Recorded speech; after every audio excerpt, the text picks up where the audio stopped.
வணக்கம், welcome to என்னம்மா சமையல். நம்ம இன்றைக்கி சுவையான வெள்ளை குருமா எப்படி பண்ணுறதுன்னு பார்க்கலாம். ஃபஸ்ட்டு வந்து நம்ம தேங்காய் பேஸ்ட் ரெடி பண்ணிக்கலாம். அதுக்கு மிக்ஸி ஜாரில் ஒரு சின்ன பீஸ் பட்டை, 4 ஏலக்காய், இதோட வந்து 1 டேபிள் ஸ்பூன் கசகசா, 1 டீஸ்பூன் வந்து சோம்பு சேர்த்துக்கலாம்.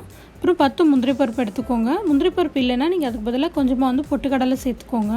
1/2 கப் வந்து துருவின தேங்காய், அதோட வந்து 1/4 கப் தண்ணி, இது எல்லாத்தையும் சேர்த்து நல்லா வந்து ஸ்மூத்தாக அரைச்சி எடுத்துக்கோங்க. ஸோ தேங்காய் பேஸ்ட் ரெடி ஆகிடுச்சு. இப்போ வந்து நம்ம குருமாவுக்கு வதக்க ஆரம்பிச்சிடலாம். இப்போ ஒரு பேனில் வந்துட்டு 2 டேபிள் ஸ்பூன் எண்ணெய் ஊற்றிக்கலாம்.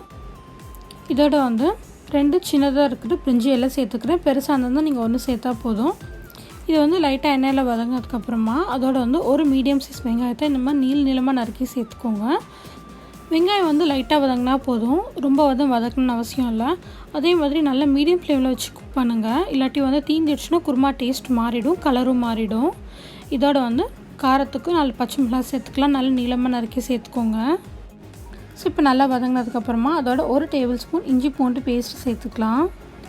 இஞ்சி பூண்டு வந்து நல்லா வதக்கினதுக்கப்புறமா இந்த குருமாவுக்கு தேவையான அளவு உப்பு சேர்த்துக்கலாம். உப்பு சேர்த்துட்டு நல்லா கலந்து விட்டுடலாம். நல்லா கலந்ததுக்கப்புறமா இந்த குருமாவுக்கு தேவையான காயெல்லாம் சேர்த்துக்கலாம்.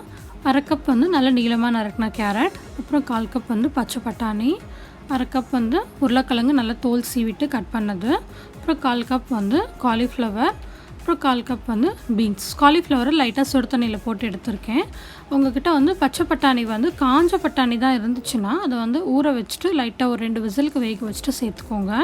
இப்போ காயெல்லாம் நல்லா வதக்கி விட்டுட்டு கொஞ்சமாக தண்ணி சேர்த்து 1/2 கப் அளவுக்கு தண்ணி சேர்த்துக்கோங்க. மூடி போட்டு வேக வச்சுக்கோங்க. இந்த காயெல்லாம் வந்து ரொம்ப குழையிற மாதிரி வேக வைக்காதீங்க. நல்லா சாஃப்டாக இருக்கணும், ஆனால் வந்து குழஞ்சி போயிடக்கூடாது. இப்போ இந்த காய் நல்லா வந்து வேகட்டும்.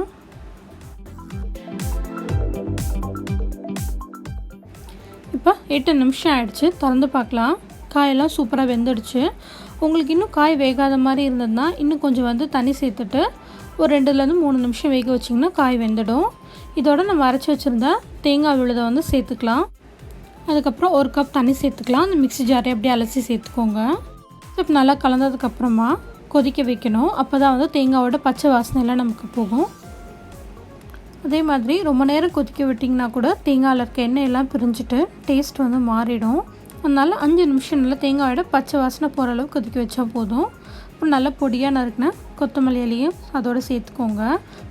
கடைசியாக இதோட 1 டேபிள் ஸ்பூன் எலுமிச்சம்பழம் சாறு சேர்த்துக்கலாம்.